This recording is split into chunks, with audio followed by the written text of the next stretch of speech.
Welcome to the Tipping Point Show. I'm Jimmy Evans. I'm so glad that you've joined me today. Listen, I've got a fascinating interview coming up here in just a minute with Rabbi Hanan Kupiecki. He is a Jewish rabbi born in Jerusalem. He works with a ministry there, B'nai Israel.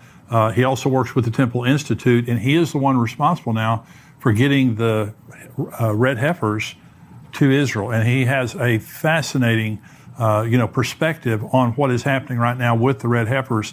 And that interview is coming up here in just a minute. Let me just say, we're going to Israel, and I want you to go with us. This is going to be late November, December of 2023. Pastor Ed Young and I, we're going to go on this wonderful journey through the Promised Land, Sea of Galilee, Nazareth, Jerusalem, and so much more. And we've carefully designed this trip to really be an encounter with God, where you're encounter the Holy Land, but also have a closer walk with God.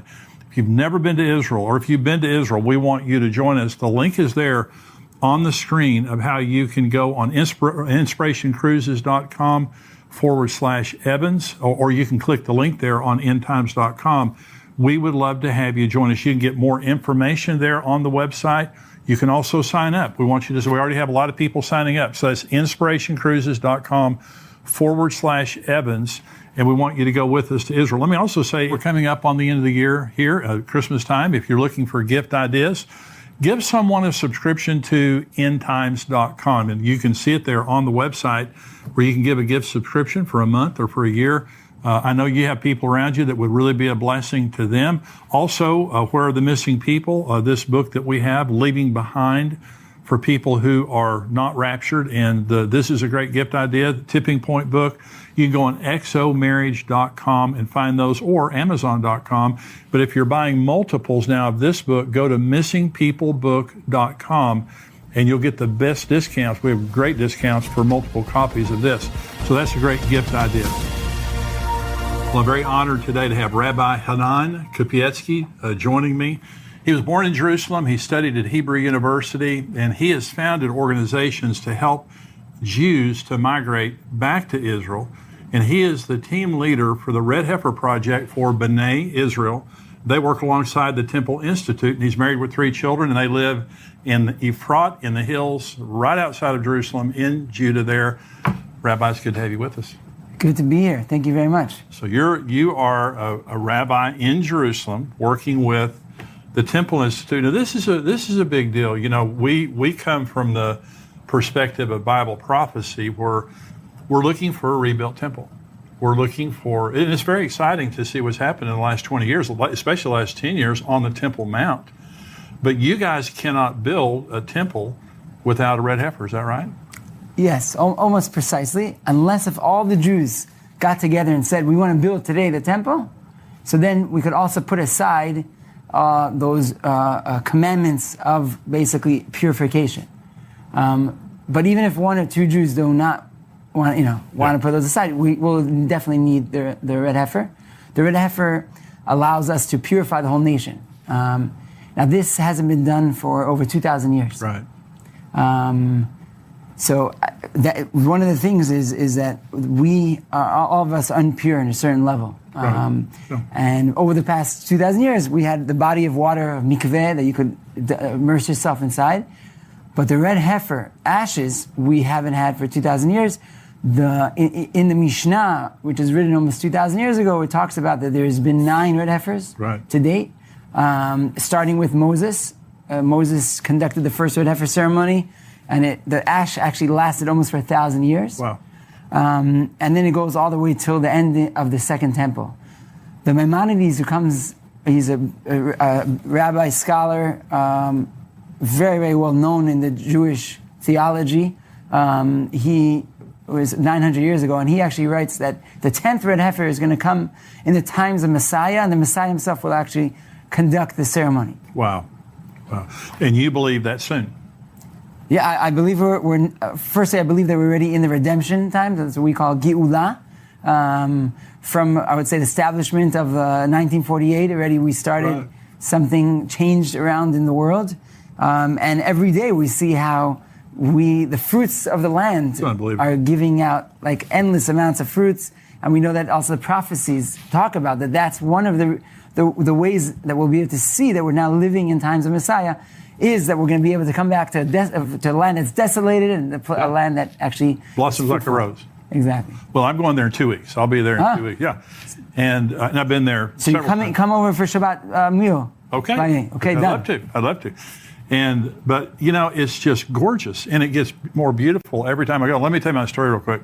So I was 19 years old, and I went into a bookstore, and I didn't know what a Jew was. I grew up in West Texas. I didn't know what a Jew was. I'd never heard of Israel. And I went into a bookstore and I looked at a poster on the wall and it said Israel and had a menorah. And I fell in love. I mean, I just absolutely, like I looked at the most beautiful woman in the world and fell in love. And I asked the bookstore owner, I said, well, what's that thing on the wall over there? He said, that's Israel. And I said, what's that? He said, well, it's in the Middle East. I said, so? He said, well, that's where the Jews live. And I said, oh, great. So I have loved Israel since I was 19 years old, didn't even know why.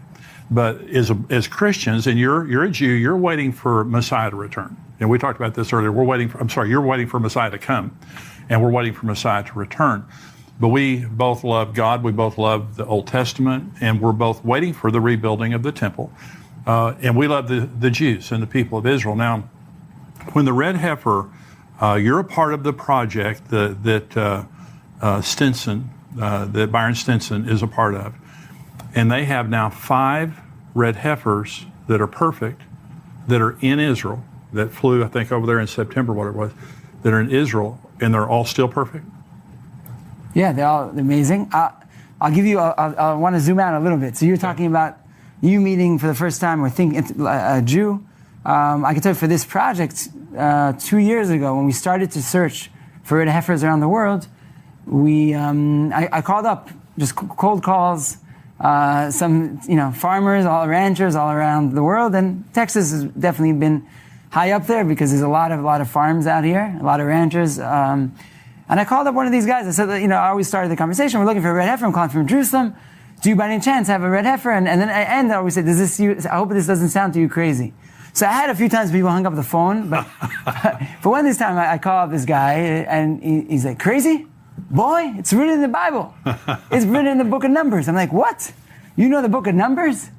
And to me, that was, he said, do I know the book of Numbers? I know it better than you. So to me, that was like, that was amazing. I never really came into contact with, living in Jerusalem, grew up in Jerusalem, studied in Jerusalem. So pretty much, I've been there and I haven't really came into direct contact with Christians.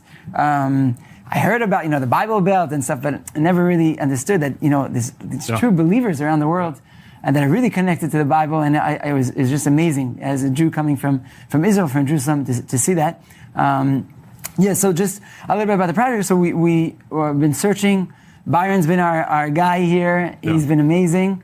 We've gone to all around putting out ad magazines to try to find, because one of the issues, and here I'm sure a lot of you guys heard about the red heifer. I'll just say the 5 rules of the red heifer. So firstly, it needs to be a pure red heifer that nothing happened to it from when it was born. It's not limping. It doesn't have any blemishes. It doesn't have any ear tags because that's a blemish. Right. That was one of our biggest issues, is that people would put ear tags. It can't have any black or white hairs. And having black or white hairs means more than one. So it can have one, but not more than that. And it needs to have, of course, all the hairs to be red, anywhere from ketchup red till cherry red. All those are good. A yoke on it, anything. You can't sit on it. And the last thing, it needs to be in its 3rd year. So in its 3rd year, it means it needs to be 2 years and 1 month, and then it's good to go. And therefore, because there's so many rules out there, that God commanded us, it makes it very rare to actually have all those come together. With that said, we're now living in a time where there's plenty, and we have, I'm sure you guys know this stat better than me, but if I'm saying there's 250,000 ranches here in Texas, just in Texas. Okay, so imagine every ranch has an average of 50 cows, so we're talking about a lot of cows. And that's where we start to go out and search. Right. And thank God we were very fortunate to be able to find the red heifers. And there's a few stories on the way, but I'll just say that bringing them to Israel was just as hard as actually finding them. There's an embargo to bring livestock to Israel. It hasn't happened. mainly from different disease between the countries they're very worried about. And we actually were able to bring them in on a special permit. We brought them in as pets. That's how we got them in.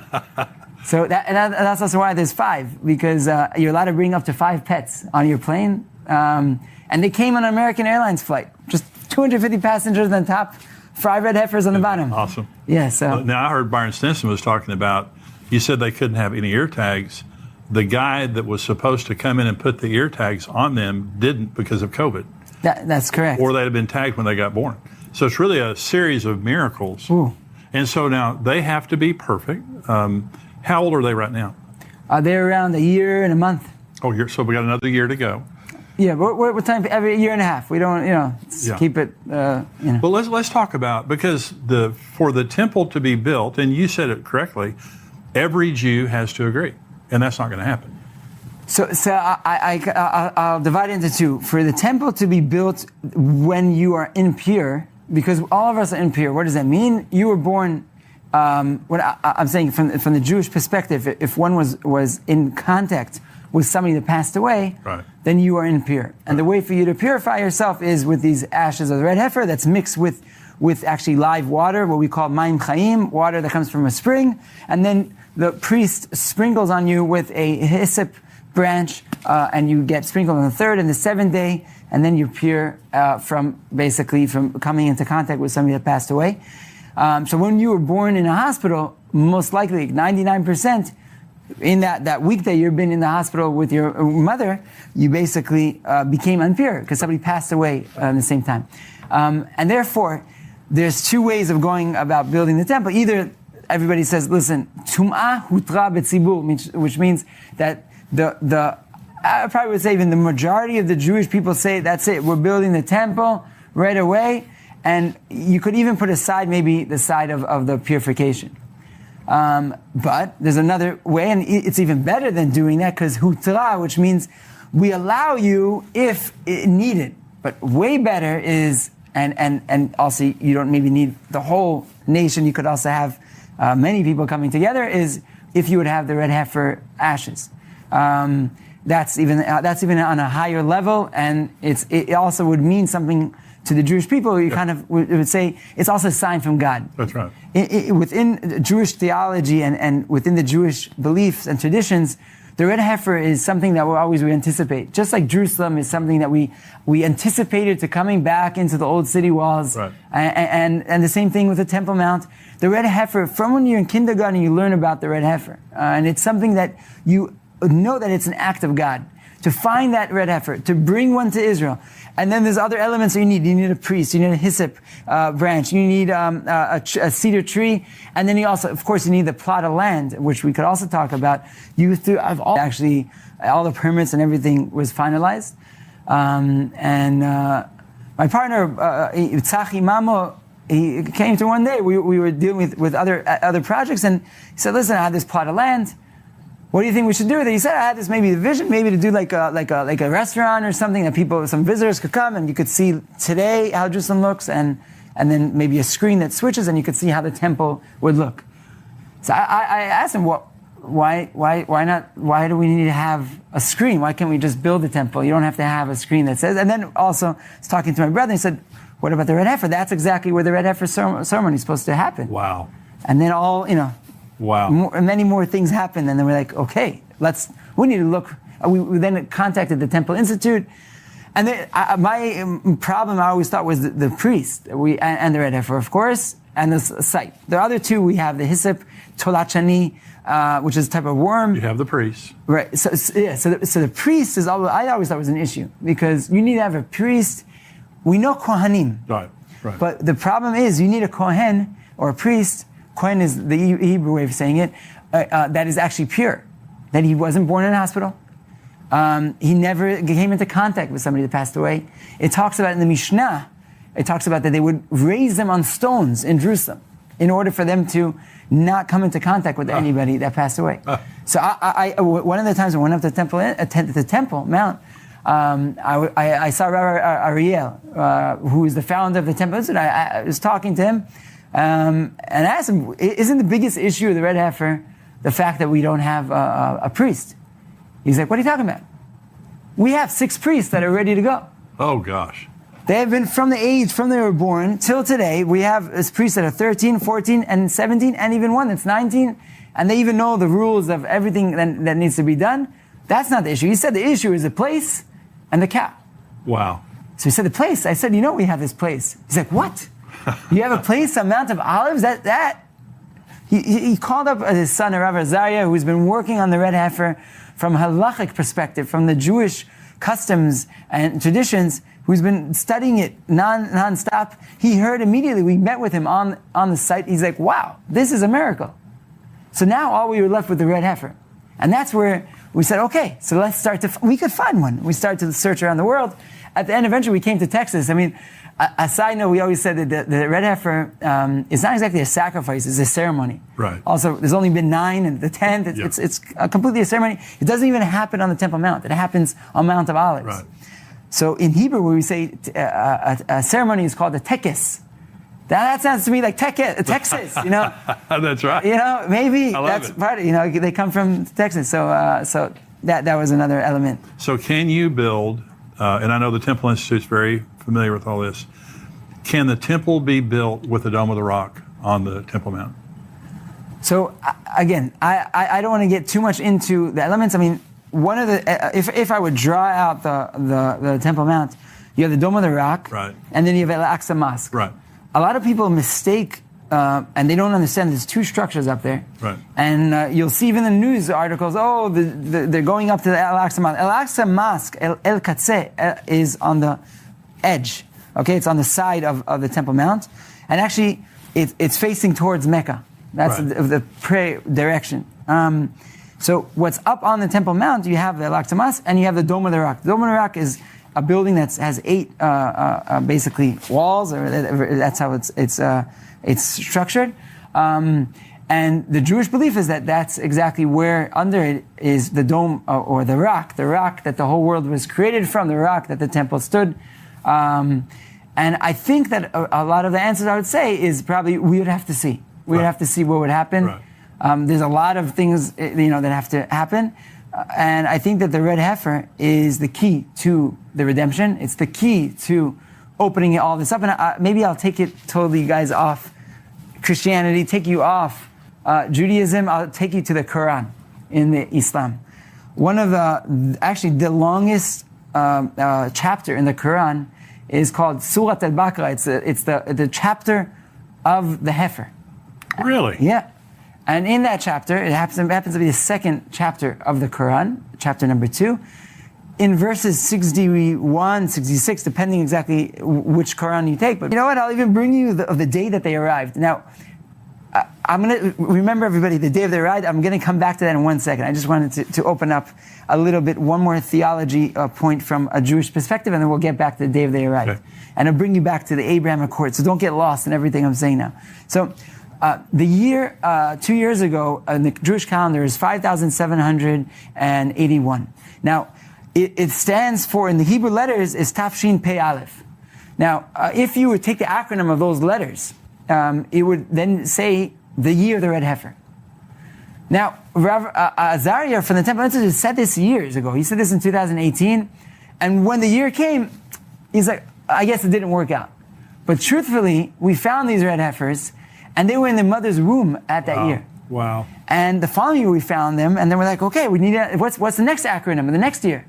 And it's Tafshin Pei Bet, Teheshnat Parah B'Yisrael, the year of the red heifers in Israel. So that whole year we were working nonstop for months on top of months upon months to try to bring them to Israel. And there was endless. I could give you a scenario where we tried to bring them right before Passover, and they're supposed to come on a flight through Belgium, but it got canceled. Why? Because Israel had a great demand for salmon, and instead they brought a plane from Oslo instead of our plane with the red heifers. So they canceled our plane, and once they canceled it, then Israel already didn't want them to bring them through Belgium. We tried bringing them through London, and bringing them up to driving them to Chicago, and we tried Al Delta United, you name it. We tried so many different things. At the end, we're like, we didn't give up. We're like, come on, this is super hard. It's so much red tape, and the more red tape that we cut, there was more that came. Eventually, they arrived. When did they arrive? They arrived 12 days before the end of that year. So they did. They came to Israel, the year of the red heifers in Israel. And what was that day? That day was 12 days before the end of the Jewish calendar, but it happened to be a day called the 15th of September. Now, what happened prior to that 2 years? To that 15th of September was the Abraham Accords. That's when it was signed. Wow. Now, was that not another sign saying, okay, maybe this is the Abrahamic ceremony that should bring all the nations back together? That would be wonderful. You know, like we agree on so much. Even coming here, we were talking a little bit before the show. We agree on so much. That's right. Why have we been for centuries so dedicated on those 5% that we disagree instead of thinking about the 95% that we agree? That's right. And instead we could work together hand in hand and see prophecies fulfilling in front of our own eyes. That's exactly right. And that's our prayer. So what do you see happening, Rabbi, that you would say Messiah is coming, besides the red heifer? Anything else that you guys are watching? I mean, the fact that I live in Jerusalem, that I'm raising a family in Jerusalem, the fact that we have a Jewish state, the fact that we talk Hebrew, the fact that the language of the prophets, the fact that I could go on probably for another hour and a half, continue going on and why this is the time.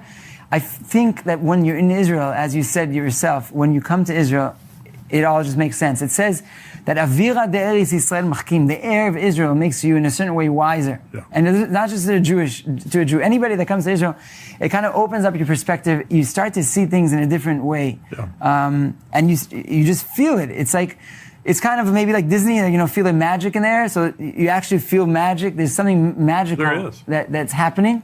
And I don't even think you have to you could just open your eyes and I could go on. So what I'm trying to say here is again and again, we could see the prophecies. I started off in the show saying about the fruits of the land, because I think that's something that's so feasible and so something that you could see and you could feel when you're walking in Machane Yehuda market and you have delicious fruits. Oh yeah. And you're like, wow, this is it. I was there about 4 years ago, but before then it was just gorgeous. I mean, it's just beautiful. It's so productive. The city of Jerusalem is getting more beautiful, I believe. So, and I can't wait to go back in a couple of weeks. I'll see you over there. But anything else? Now, Bonai Israel is the ministry that you're a part of. Is that right? Yeah. And you guys, you need money, right? You need some help. And for people to support what you guys are doing with the red heifers. It costs like $250,000 to take those red heifers over there, didn't it? Even more, but we'll tell you $250,000 just to keep you. But it was a pretty, not the worst, but then once they arrived, we also got from that, they're like, pay up. Yeah. Like, what? Yep, you got to pay. So basically what we're trying to do now is the red heifers are in Israel. They're next to Beit Shan. And this is new news, breaking news. We just signed now with Shiloh, the ancient Shiloh site, that we're going to be moving the red heifers to build a visitor center in Shiloh, where the tabernacle basically stood for 369 years, right before coming to Jerusalem. So maybe that's also, like a little bit in the back of our minds. So we're going to be building a research center, a visitor center, where we'll be able to grow the red heifers there, but also for future generations. We want to have the red heifer, like a red heifer center. Everybody could learn about purification, could learn about the history, and they could connect to everything. So we're now fundraising for that. We're fundraising $3 million to try to build that center. We believe it's very, very important, and kind of what you were also asking before. We want to educate the world of what's happening, because it's not, going back to the Temple Mount and to the third temple, the temple is not just a Jewish temple. Right. The temple is for all nations, and we need all nations to come together. Right. We want the real peace. We don't want to just say it, it sounds good. It's the true meaning. And in order to do that, we need to really educate everybody about what's happening. And like shows like this are wonderful. They really talk about the real events that are happening and talk about, the tipping points of things that are occurring in front of our eyes. So that's one of the elements that we're going to put the website up on our screen right now, in bonaiisrael.com, and you can see how to spell it there. But there is a place, I went on the website this morning, and there's a place on there where they can give. It tells you more about the ministry. But Rabbi, thank you for joining me today. Thank you. Very great conversation. We pray blessings, God blessings on your ministry and all that you guys are doing, and we'll hope one of the five is the one. Amen. And very soon we'll have a red heifer, and you guys can get started on your temple. God bless you. Thank you. You bet. Our temple. Our temple. That's right. That's right.